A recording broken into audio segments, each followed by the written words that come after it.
Welcome to My Pet Project. This is Lauren Brinkman.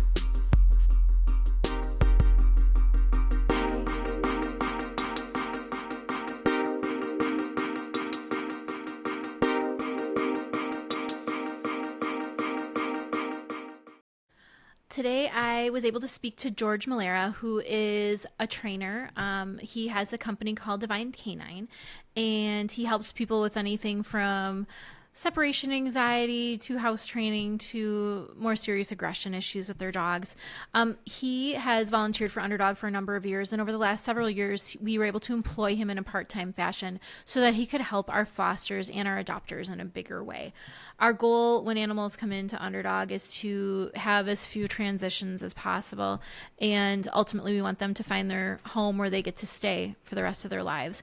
And George helps ensure that that happens in the cases that we can, and helps us figure out for the cases where it's just not the right fit, what maybe we need to look for in the next home.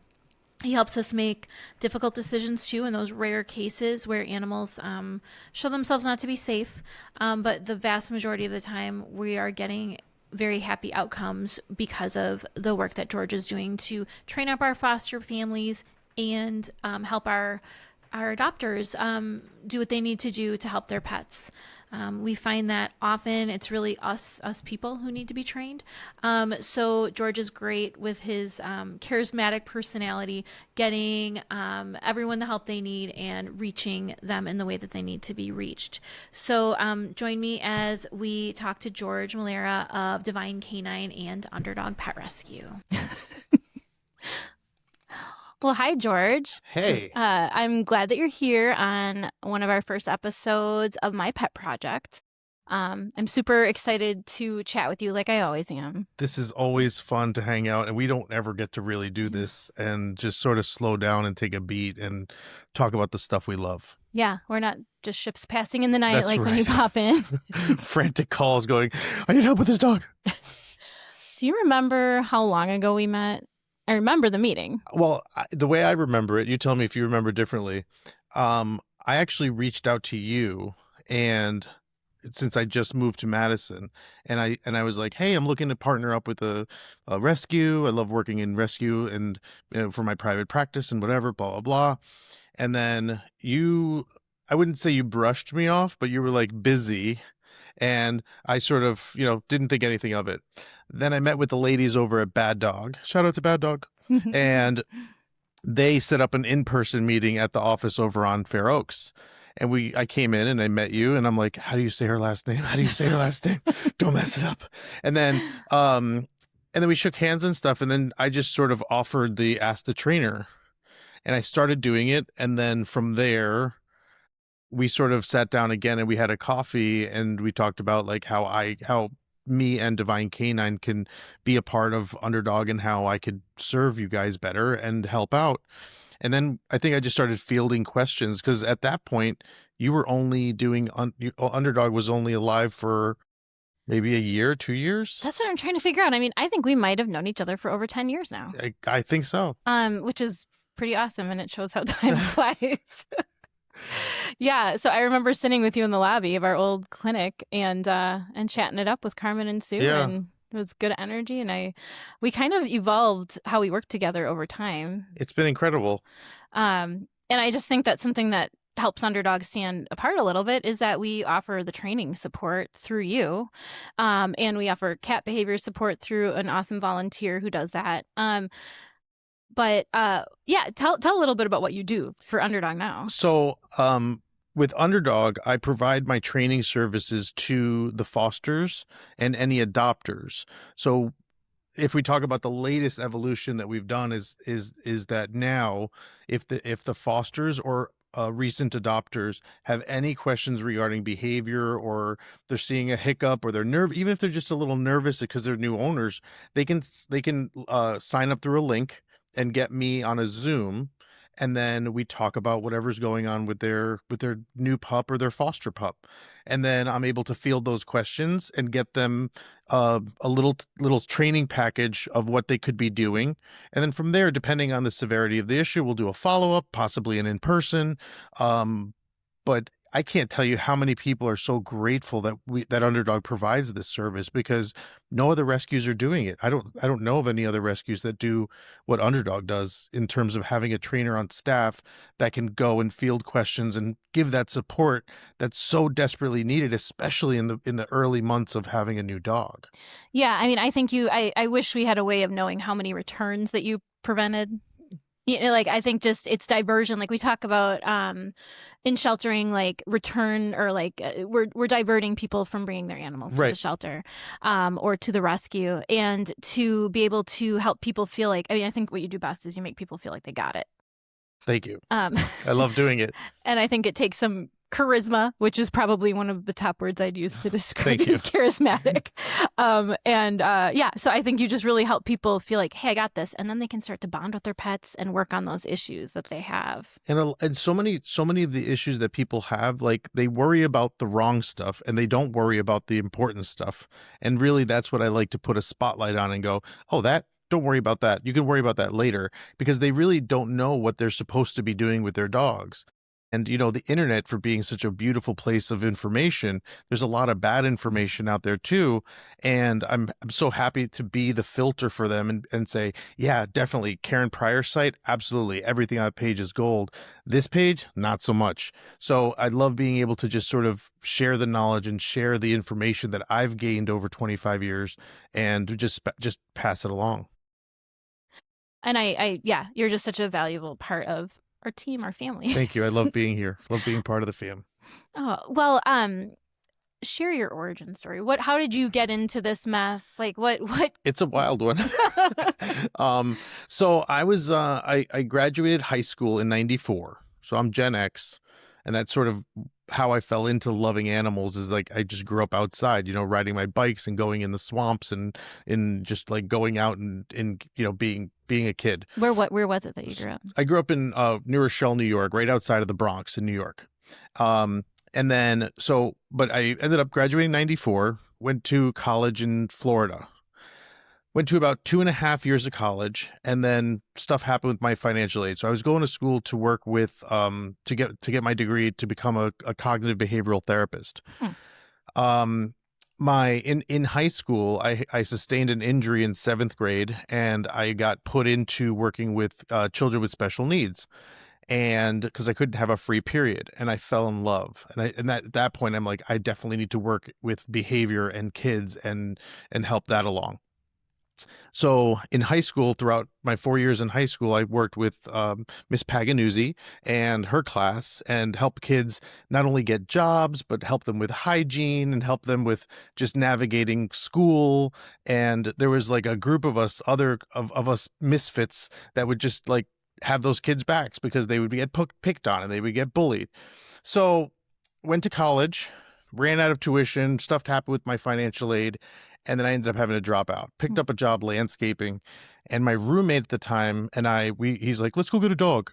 I said, okay, let's go look. Famous last words. So we went to the local Orlando Humane Society, and we picked CJ. Right? CJ was this yellow dog, no DNA testing at the time, but if I had to guess, it looked like Amstaff, Pitty, Ridgeback, orange dog. And I didn't realize that, like, in retrospect, CJ should have been put to sleep. He was a bitey boy, and he bit at least 6 people. And here I am at 19 years old having this dog with my roommate. So I had no idea what I was doing. And I'm what you call a crossover trainer, because when I first started training, I had a bit of a heavy hand. I was okay with using prong collars, choke chains, and I really thought there was that authoritarian sort of type of training that needed to happen for the dog to be respectful and obey at all costs. Yeah. And then I dipped into the library and I found a book, Don't Shoot the Dog by Karen Pryor. And that book changed my life. And from there, I started finding more, like the few books that there were on positive reinforcement training, and I ran with it. So little by little, I've evolved from, being a crossover trainer to using purely positive methods in my training and science-based principles of learning theory to get dogs to behave and do behaviors that I like. That's awesome. I know you use like the word rewards based or rewards positive or positive reinforcement Yeah. training, and that is just so different than what a lot of people see on TV. And I think it's so progressive to be thinking like that, to be, and now I think it's our normal, but at the time it was probably pretty progressive to be not like showing the dog who's boss. And it to me, it's very similar to the argument nowadays with gentle parenting versus authoritarian, being an authoritative parent, and you're grounded and you're punished, and letting kids have a little bit more free choice, and saying, do you think that's a right choice to make? Do you think that's the right thing should you have a popsicle right now? Like, and for dogs, it's no different. It's about setting them up for success and teaching them how to make good choices. One thing that always sticks out in my head is, like, for kids and dogs, is there's only one correct way to do the behavior. Show them how. But we have a tendency to focus on the nose, but that's more philosophy, right? If you don't look at life as like, life happens, it's not happening to you, it's just happening. But we tend to go, oh, I've had such a bad day. The guy cut me off in traffic, and like, that guy wasn't out to get you. Maybe they were in a rush. Mm-hmm. Like, you have to sort of shift perspective on life, and you shift that perspective on your dogs and your kids and your spouse and your whoever else. Yeah. So you applied, or you crossed over to this philosophy over time, and you started training mainly in New York City? So I was in Florida, and I took CJ and I turned him around. So he went from barking at strollers and dogs, and I mean, I really stumbled through this. This was like the sloppiest training I ever did with a dog, because I had no idea what I was doing. And I stumbled through it. But by the time we moved to New York, CJ was pretty well trained, and my goal for him was to have him become a service dog. I'm sorry, a therapy dog, just to be able to go visit hospitals, nursing homes, and whatnot. And we ended up finding the Good Dog Foundation. I think that's what it was called, or was it the Delta Society? And we went through the training, and he passed, and we went to visit hospitals and kids and stuff, and it was wonderful. Like, it got him to where people were looking at him, and I was in New York City after I moved back from Florida, and people at the dog park should be like, wow, your dog's so great. I wish my dog would do this. And I'm like, well, what's going on with your dog? And we would just chat about it and talk about it. And it was great, but I still wasn't a dog trainer at that point. So I moved back to New York, and got a job in an office working, just stupid remedial jobs in a building, working with facilities and purchasing and whatnot. And then I ended up getting a job at a .com, making really nice money, and everything was going really smoothly for me. And then the .com bubble burst. I got laid off, and I started hanging out with this dog walker in Riverdale in the Bronx, where I was living. And because he would take care of my dogs, and I told him I got laid off. He's like, hey, what are you doing today? Take a ride. So I would just ride along with him. And sure enough, he just cut me into the business, and we had this dog walking service. He ended up moving, and after he moved, I sort of just bought him out, and then I had my dog walking business. And from there, that's when I really delved into training. Because I had dogs that I had to take care of and make sure I understood behavior. And at that point, dog training was starting to pick up a little bit of traction. And there was you could actually attend seminars, and you can, get certified, and you could start doing certain things to sort of move your career in that trajectory. And then from there, I never went back to work in an office. It was my playgroup service. I started boarding dogs a little bit. And then I just started seeing certain training clients, and I learned a valuable lesson early on. I took on a dog that I probably shouldn't have, and got my hands chewed up pretty good. And I said, okay, there has to be boundaries, because my skill set is here, and I need to get it to here before I start seeing other dogs that have worse behavioral issues and behavioral problems. Wow.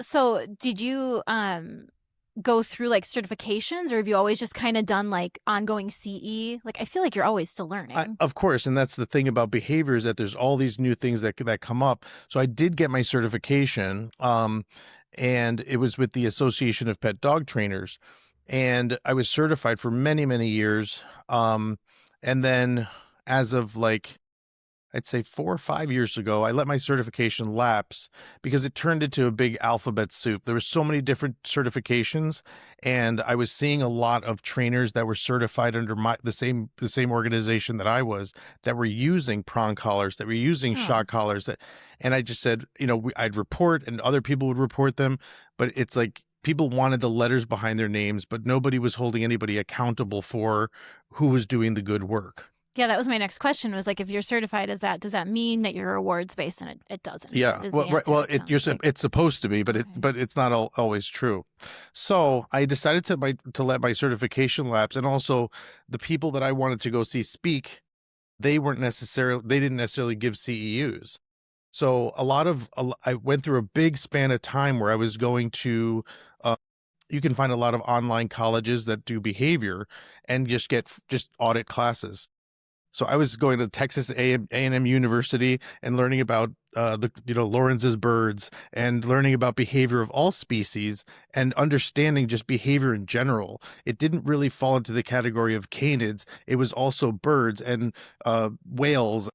It's overall how animals learn. It's not specific to a species. That kind of made me think, like, we both have kids. And I feel like so many times, like when I've learned things from you in terms of dog training, there's a lot of things that are the same about training So many dogs and raising parallels. kids. One of the things that I never understood until my daughter was born was that all my clients in New York would say, "You're going to make the greatest dad one day. You're going to make the," and I didn't get it. I know that I'm a nice guy and I'm patient and kind and blah, blah, blah, but I didn't get it until I had my kid, and I go, "Oh, it's a hairless puppy. Like this is easy." Right. And reward based stuff. Like, my daughter knows, like, don't give me a reason to say no. If you're good all the time and you go, "Hey, can I get this toy?" Yeah, you've been awesome. I'm going to reward your behavior. Right. In terms of asking and repeating things, it's just like all these little things that you can do with your kids. And again, it's like, teach your kid what is yes. Don't give, like my daughter knows, don't give me a reason to say no. If you're good all the time, you're going to get yeses. Yeah. Yeah. I think that's really neat that a lot of these behaviors can, like, and the way we react to them can be just between different kinds of species. And right. And something even as simple as, developmentally, children between the ages of, say, like 3 and 7, right? Their cerebral cortex is not fully formed or attached to their brain yet, so to speak. And our adolescent dogs aren't either. So when you see them lash out and they explode and they have big feelings, it's not because they're being defiant or they're one, if they're testing you, it's because they feel comfortable and safe in testing you. And number two is that a lot of those bigger emotions bleed through because there's no filter yet. They don't know how to manage their feelings. That responsibility falls on us. So it's like we're taking our cerebral cortex and we're giving it to them on loan, so that when they get older, they're able to manage their feelings. So when my daughter's pitching a fit or having a tantrum or having big feelings, I get down on her level and say, "Hey, I see you right now. I see how you're feeling. I see how you're behaving because of this situation." I said, "Let's take a beat. Let's take a breath. Let's get a glass of water and let's cool down and let's finish the conversation later." Right? It's not an out, it's a wait. Yeah. And the same thing happens to our dogs. When our dogs are adolescents, it's like we can't clutch our pearls and go, "Why? How come there's so many adolescent dogs in the shelter?" Because that's when there's still so much wiring going on in their brains. And then we get frustrated because they were very sweet as puppies. Then they turn into velociraptors. And then that window between 5, 6 months and 2 is when they're going to be at their worst. Yeah. And we recently went down to visit some of the source shelters. And there was one area that was dedicated to those adolescent dogs. And man, that's a lot for a dog to grow up in a shelter and to be around noise. And like, no matter how much the shelter staff loves them and gives them as nice of a facility as they can, like, these animals are growing up in jail. And right. Without think about kids group homes. Think about kids without parents, or kids that have to grow up and then they age out and they only have the experience they had in their group home, and they don't have that love and nurturing. And we know the the crazy science around how babies interact with their moms, and just eye contact and just skin contact and hugs. And we understand now that there's a science behind the love. There's a science behind the connection and the connectivity. That's why home cooked meals, mother's home cooked meals are so valuable, right? Because they're important. Yeah. Well, you've done some really cool things in your life. I mean, I feel like what we're doing every day is kind of cool. It is. Like, we get to work with amazing people. I mean, you've gotten to know just about everyone at Underdog over the years that I've gotten to know. And it's like, it feels like a family. It feels like people who are in a world where lousy stuff's happening. We get to be around the good people. And you've developed a relationship with an organization that has welcomed you to go down to the Galapagos. That's pretty cool. Can you tell us about that? Yeah, I was my buddy Julie contacted me one day, and she's like, "Hey, can you train dogs in Spanish? Like, are you bilingual in your field?" And I said, "Sure." And I thought she was just going to pitch me a client from the Bronx that needed some help. And she's like, "I'm going to put you in touch with Emma Clifford, who owns and operates, and she's the director of Animal Balance." So I quickly Googled, and I'm like, "Okay, cool." And Julie said, like, we have a team going to the Galapagos. And I'm like, my head exploded in 10 different ways. Cause it's like, not only is that where like Darwin hung out, and it's where, Attenborough hangs out, and, Darwin's ship was called the Beagle. I was just like, I did not realize. I was in heaven on so many levels. So I said, "Hells yes, I'm in." So they fly me down to the Galapagos, and what they're doing is creating a infrastructure to create more of like what we have in our cities, right? A shelter, vaccines, clinics, making sure that the spay neuter projects, especially for the feral cat population. As you know, I mean, you've seen the calculator of like, 2 cats don't get spayed, and within a year they can have upwards of like how many? A gazillion. A gazillion kittens. So the first step, my first trip out there, this September will be my 4th trip, but my first trip out there was more for me to get to know the community. So we did a lot of like community-based training. So in the afternoons, so during the day I would help out in the clinic, bringing dogs out of anesthesia, clipping nails, removing ticks. And then during the day, I would also do behavior consults like I do for Underdog, just outside. So people would have a little ticket, they'd book with me, we talk about their behavior problems, we'd sort of get it on track to the best of their ability.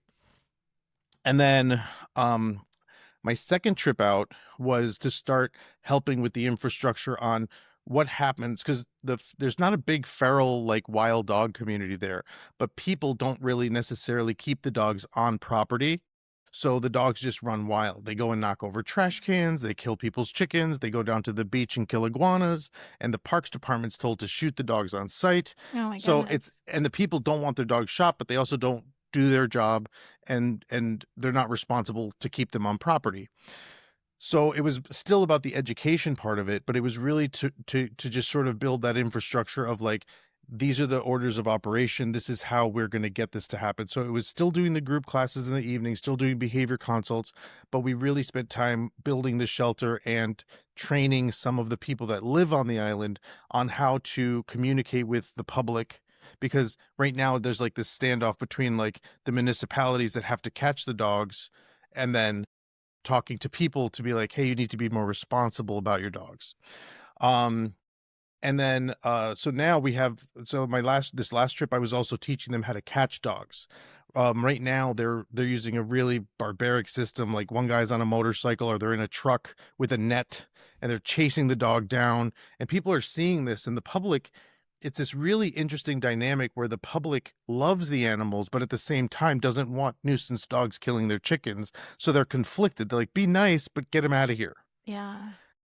So there's a culture clash there. It's so hard when communities and like the agencies that are trying to help them are at odds, because the agencies were created to help the people, or maybe it was to help the pets. I don't know. I mean, it depends on exactly what we're talking about, but I think that that's something we see in a lot of different ways of animal welfare. And the craziest thing too is just like, you're walking down the street on Isabella, and you see somebody like walking down the street walking a pug, or I saw a Siamese cat, or like people are smuggling purebreds onto the island because they like that breed, but like, that dog doesn't belong here. So one of the other neat things, Dr. Eddie Lambo, the lead veterinarian on the projects, so a dog comes into the clinic and we say, is your dog spayed or neutered? And if they say no, they say, we can spay and neuter today. If they say, no, we don't want to, and whether it's, machismo type attitude of like, I don't want to neuter my dog, or whatever reason or we want to have a litter, we say, okay, your medicines, right, your flea and tick and anti-parasites, we'll give you a script and you have to go buy it, as opposed to giving it to you for free. So hitting them in the pocket a little bit is getting them to motivate them to neuter and spay so they can go to the clinic each time we're there and they can have free medicine. So it's about motivating them to get to that point. What I was saying. Eddie Lambo, the spay neuter, the whole spay neuter thing. So if a dog comes in and they don't want to spay neuter, they don't get meds. And it's just a little motivator. It's like, get them spayed. Yeah, I'm really curious, in a lot of the communities that have either overpopulation or just like a pocket of, animals who are at large. It's really interesting to me what motivates people. I think in a lot of the communities, it just hasn't been like a top of mind thing to be talking about, that it seems so like, why would I put my animal under anesthesia, under the knife, and do this? And some of it is like, not gonna, my dog has balls and he's not gonna. But that's just it. It's like that machismo attitude. There's a brilliant trainer named Sue Sternberg. I don't know if you've heard of her. Really brilliant in the shelter community. She had a training wheels project, and she would go to areas like the Bronx and different inner cities. And she would do a weight pull competition for pit bulls.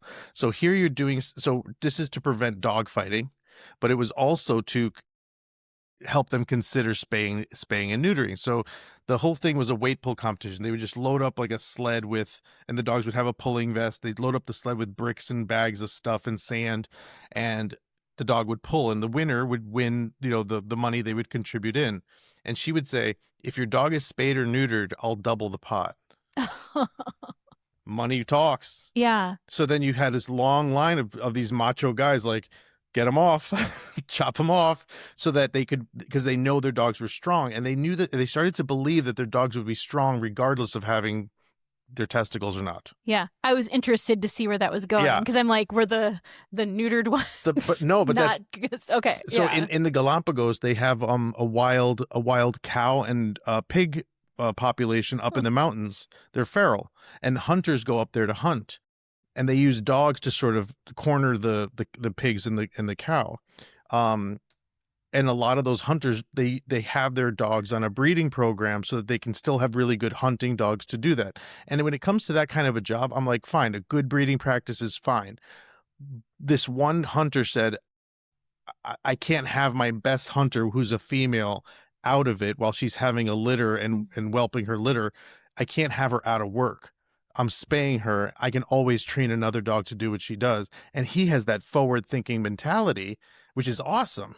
So while he was there in that short little window of a few hours, while his dog was being neutered and spayed, he talked to a bunch of people, and the other hunters were like, well, he's a great hunter and he's doing this. I'm going to do that too. Yeah. The power of being an example. Yep. And even if it's not even for the reason that we really, right. I don't care how we get there. Yeah, because I saw it a lot of these southern rural areas that are, experiencing a lot of poverty. These shelters or organizations that are trying to do high volume spay and neuter, they're chasing their tails, because you can, they're doing some of the animals, but then when that come into the shelter, but the ones who are in the communities keep on reproducing, and it's just trying to get to the motivation of what can we do to help people make that choice to give ourselves, let's put ourselves out of business, right? Right. That would be pretty amazing. Yes. So when you've been working with, I feel like we have a whole episode we could do on a bunch of different topics. I know. We will. Have you, what do you see as the biggest challenges that you're dealing with, whether it's this Underdog or whether it's with Divine Canine, your private practice? What are the biggest challenges you're seeing in the training silo of animal welfare today? Not that it's I think one of the hardest topics and the hardest things to talk about is the idea of placing marginal dogs. What do you mean when you say marginal dogs? So like a dog that has a bite history, or like, and it was just a nip, or it was, when we place marginal dogs, and Joe Schmo off the street that had, had a dog growing up with his family, now has a fiance, they're testing the waters before they have kids and get married, they get a dog.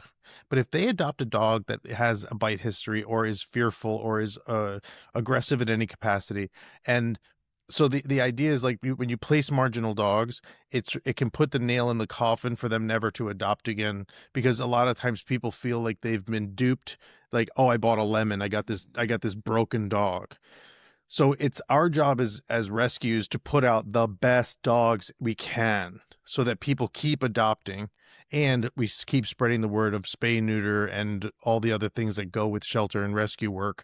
That's probably the hardest thing, is we can't save them all, and we have to accept that. And it's not because we want to euthanize animals, but just some of them are just not safe to put out there.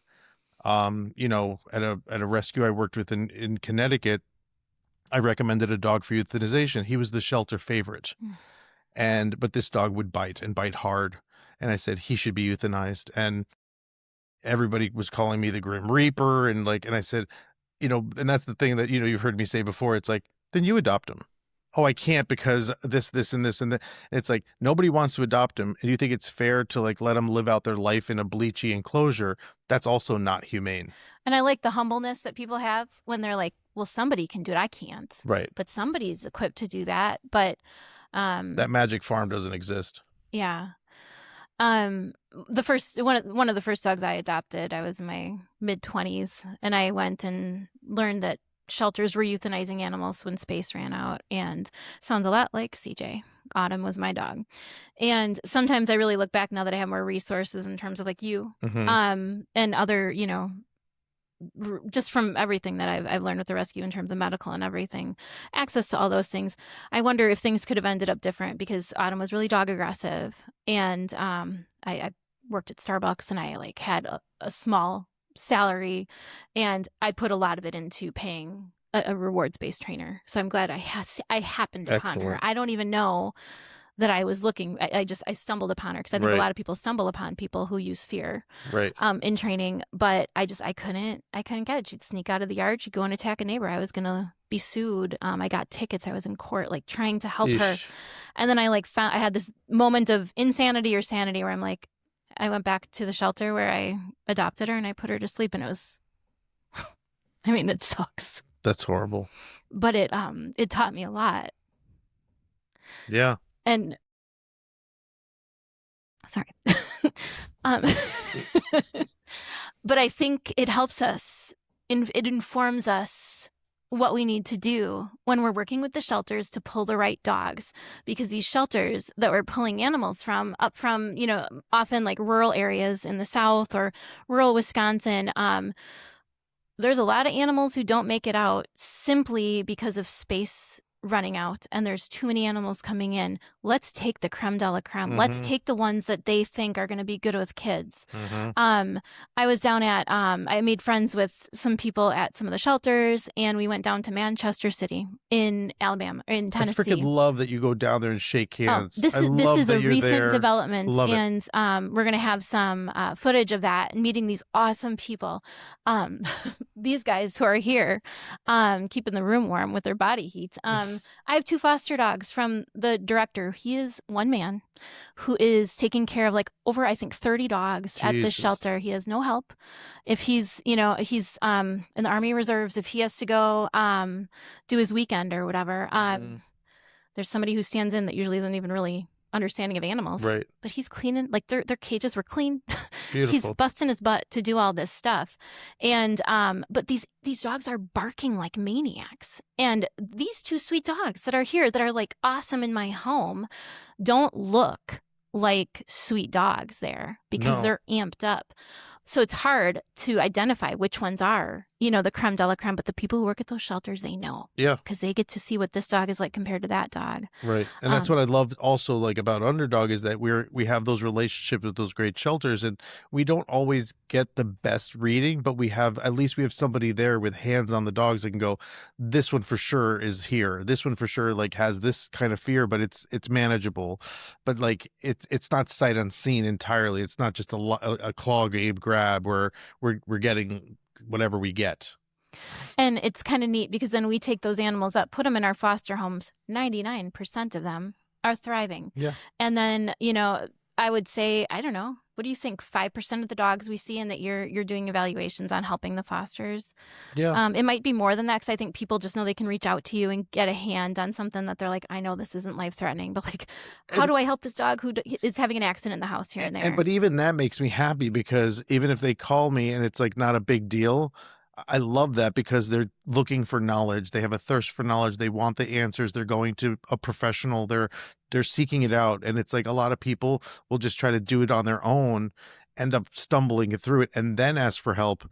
And then we have to undo some stuff. But either way, it's still good that they're reaching out for help. But I like this. The easy ones are just as rewarding as the busy ones. Yeah, and I think that we can make our foster home strong so that they can help get the dogs out. And we get to know what they're like in a foster home. So it's like they transition from the shelter where maybe they were a stray before, never in a home, spend their time in the shelter, get picked, come up here, they're in the foster home, and then we get to know what they're like so that you can kind of help them be the best they can be. I wanted to add my second hardest thing to remind people of is that training doesn't stop after your first obedience class. People will train the basics: sit down, stay calm, and roll over, shake. But that's not where training should stop. For a dog to be truly fulfilled, they need to have a constant brain work and constant training. And what I tell people, it's like maintenance behaviors, the stuff that they know that they do regularly, is way different than training new behaviors. And it doesn't matter what you train. It really should just be anything that you and your dog enjoy, that you're training them to do something new, because that's what really, what I can do in training in 30 minutes, it would take you 2 hours at the dog park to get them that tired. And it's a different type of tired. It's a deep, profound tired. And people don't realize that as you're training with fearful dogs, if you can get them to do some really basic stuff, they're naturally releasing the hormones that come from training. So like every time you click and you give a dog a treat, that's a little dopamine blast. And that dopamine is going to help them feel better. When you play tug with your dog, you're releasing endorphins. People that are depressed or anxious should go work out because lifting heavy things releases endorphins. And it also can, make their lives nice and long, because it's like, how do you stave off Alzheimer's? Do Sudoku, learn a new language, brush your teeth with a non-dominant hand. It's about creating those new neural pathways in the mind. And if we do that with our dogs, we can extend longevity and help them live a longer life. Well, and I think about how those activities increase our bond with animals. And, in Wisconsin right now, it's like 13 degrees outside. And this is a heat wave compared to what we've had. It was like literally negative 13. Yeah. On the thermometer a few days ago. And I think that these things also give us something to do, because if you hear Gilbert, my dog, crying right now, it's because he has not been to the dog PARK. May I go outside, please? He's the first dog I ever had who I could take to the dog park. That's awesome. Or took the risk with. I mean, there's probably a whole podcast we could do on the dog park.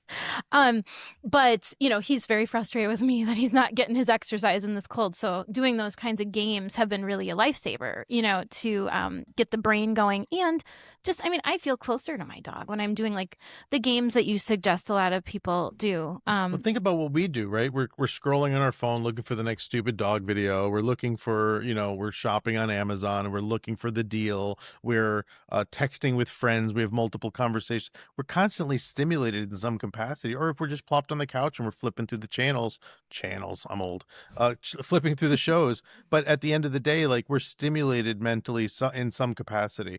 Where dogs, it's like they just eat out of a bowl mindlessly, breakfast and dinner. They get a couple of walks. They get to go to the park if they're allowed.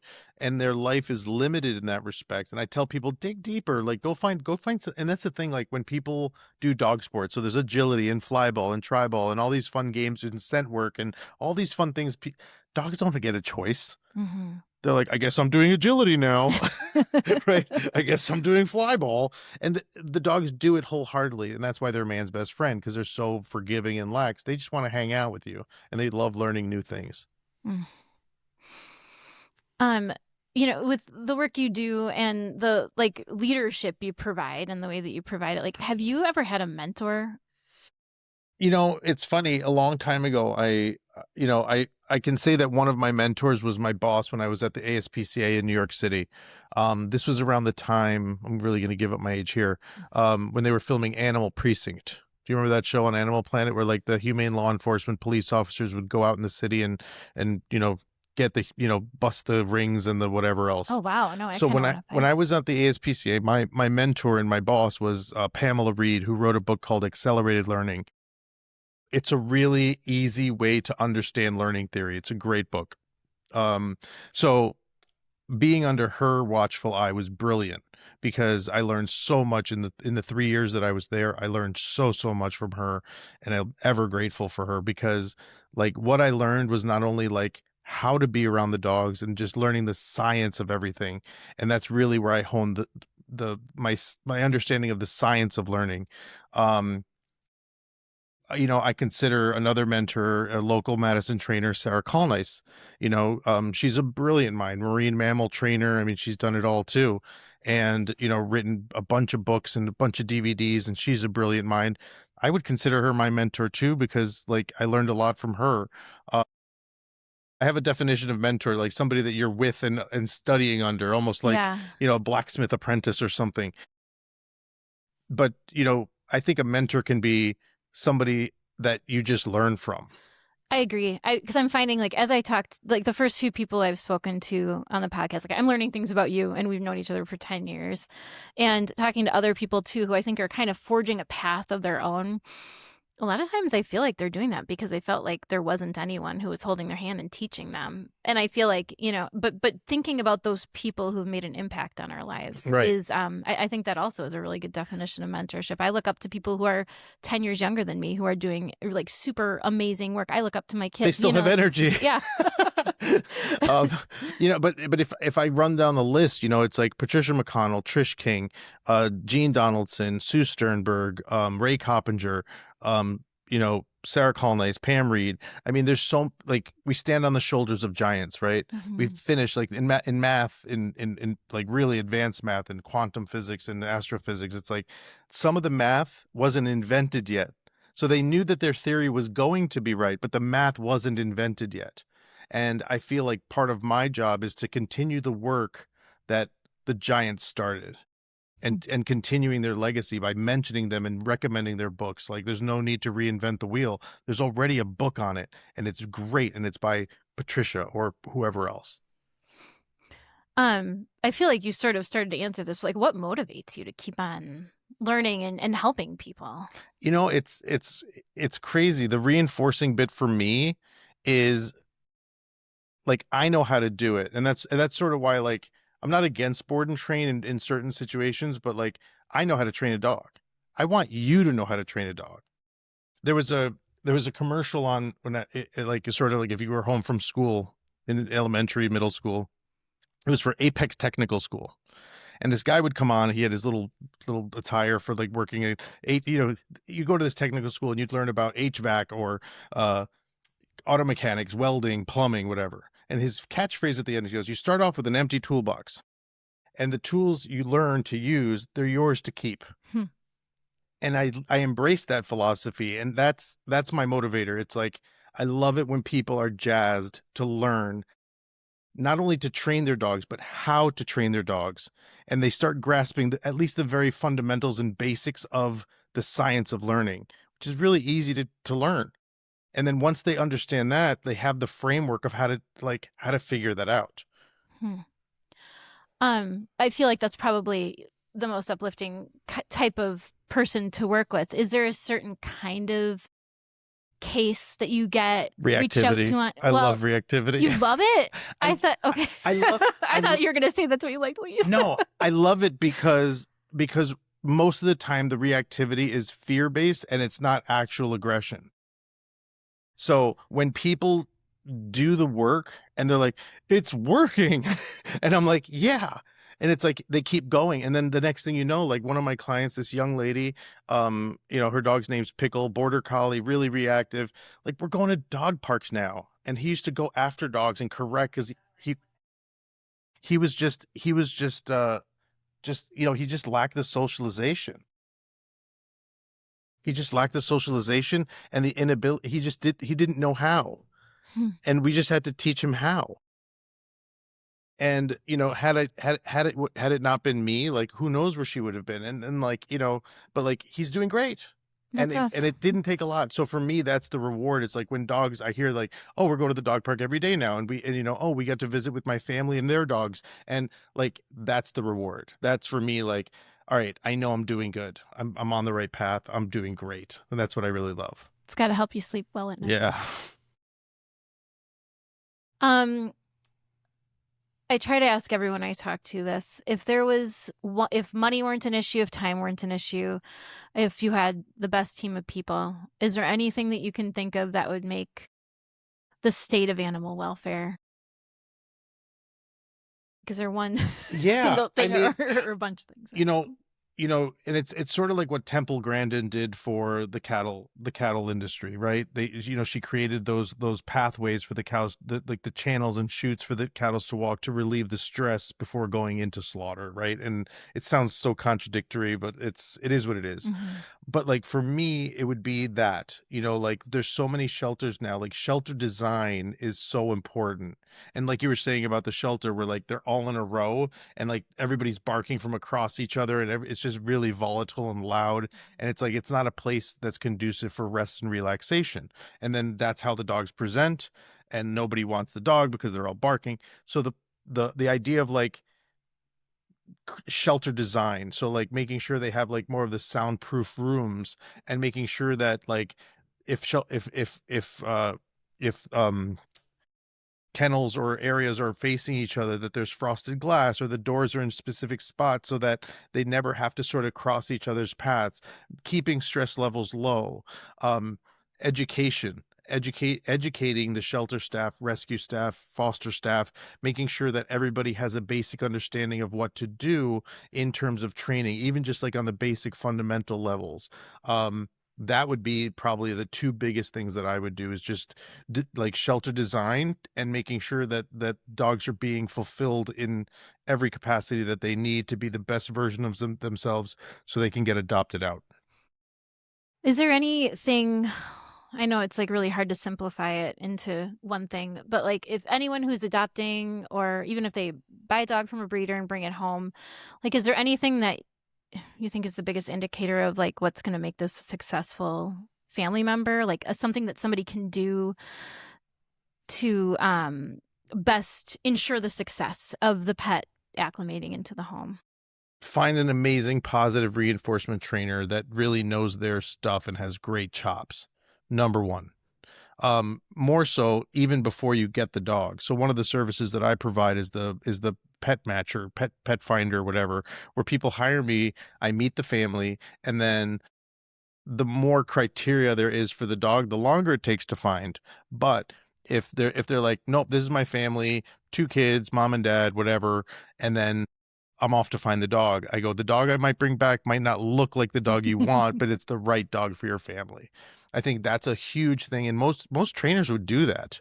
Most trainers have an in with a couple rescues or shelters, and they can sort of just make that match because people shop with their eyes. Mm-hmm. And they're like, oh, I like how that one looks.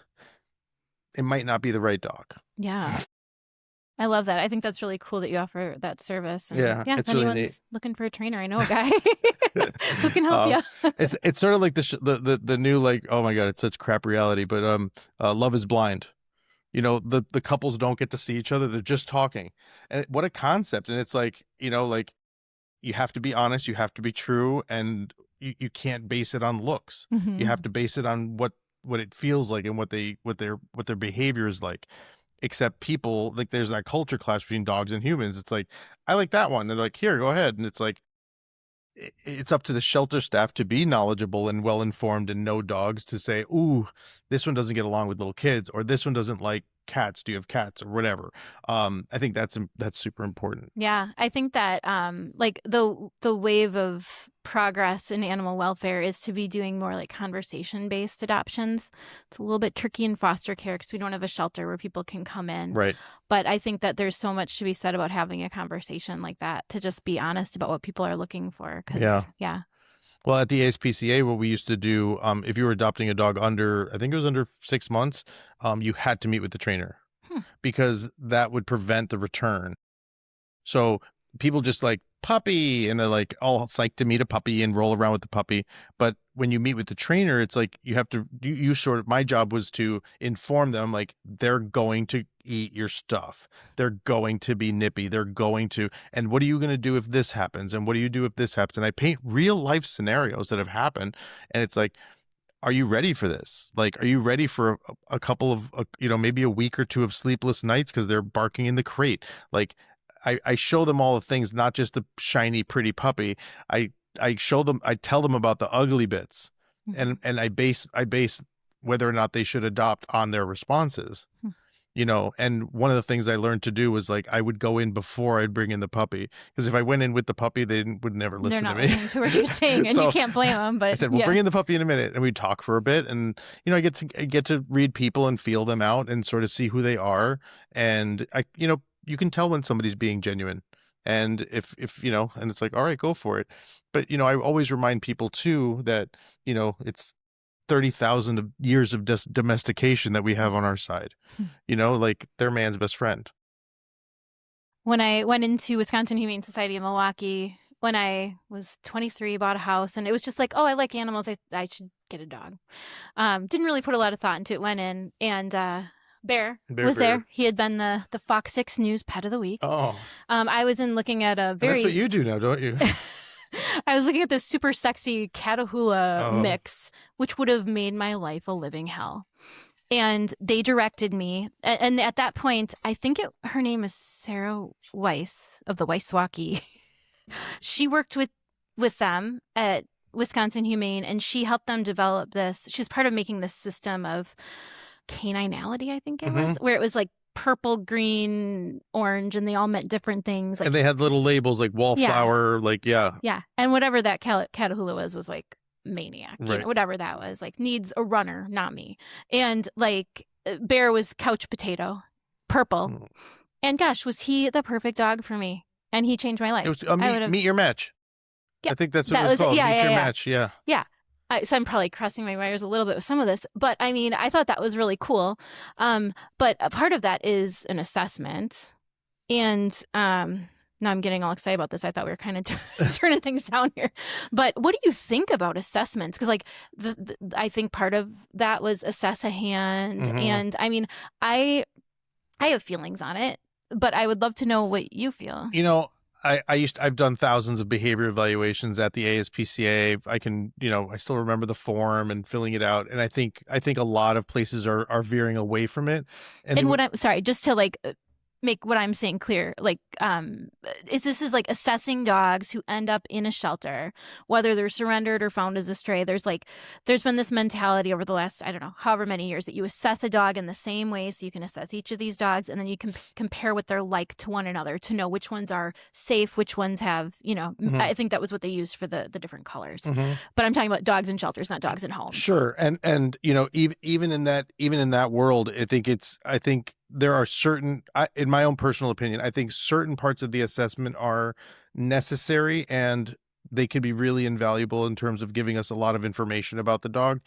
But it also has to do, the test can also be tainted because we don't know where they are mentally. So we would have a cool down period. Like, the dog would get 3 days to be in the kennel to relax and decompress, and then we would evaluate.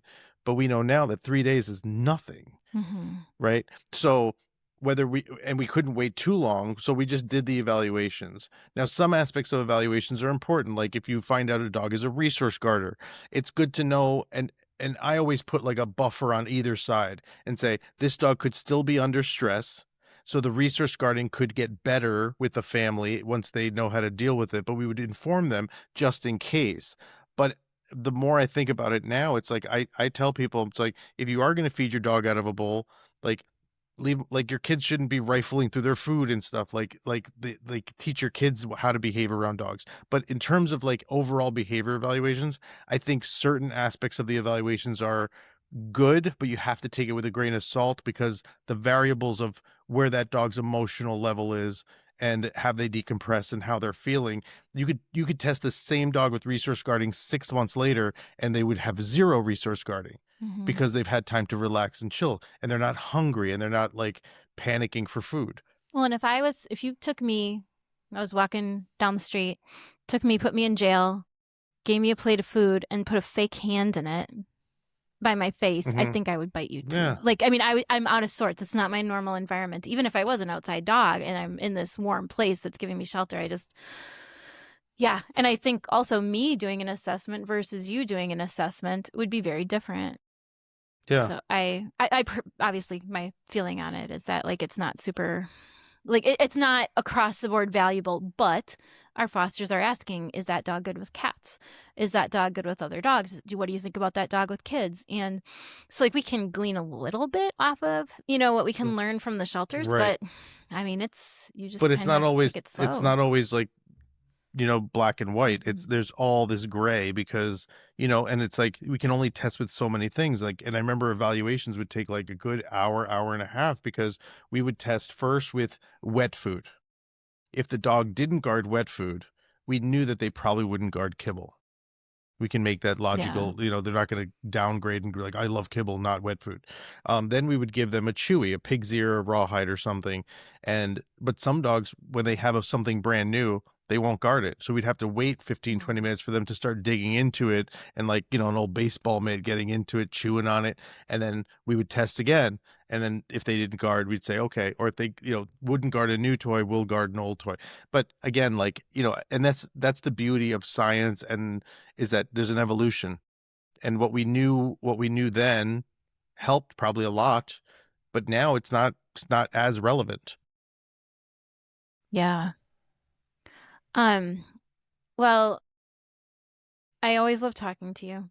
I love talking to you. And I am excited because in an hour, I know, we're back on. We're going to be back on. This isn't live, so we're not going to be able to do it. But every month, I think it's usually the last Tuesday of each month. We used to do foster-based, like anyone in our foster family was able to sign up and be it on a Zoom with us, or Right. we used to do them in person, but like come and learn, like just ask questions. We have a topic. Sometimes it's like how to decompress a new animal that comes off of a transport. And then we never talk about it.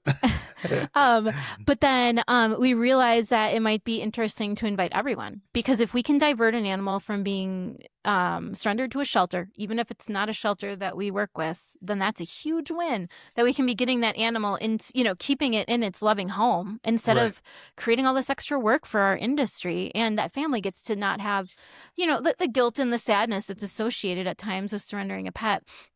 So we're hoping that we can help more families, whether they've adopted from us or whether they live in New York City. They can join in our Zoom. I don't know if you remember, we sort of overlapped. I was doing an Ask the Trainer at Bad Dog, Frida, and then the news came and they did like a little interview with you. And I remember clear as a bell. So you were in the front window and then I was in the back.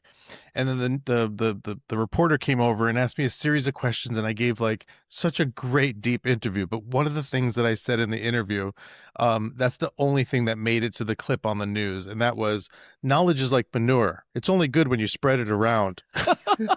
You got some quips. But really, like, who's to say that an adopter won't hear something that I say, or they ask a question on the behalf of somebody else? It's like, those people aren't going to run off and become dog trainers. They just need help with this specific issue. Ask the questions and make things available so that they have a place to ask good questions and get good, reliable answers. Mm-hmm.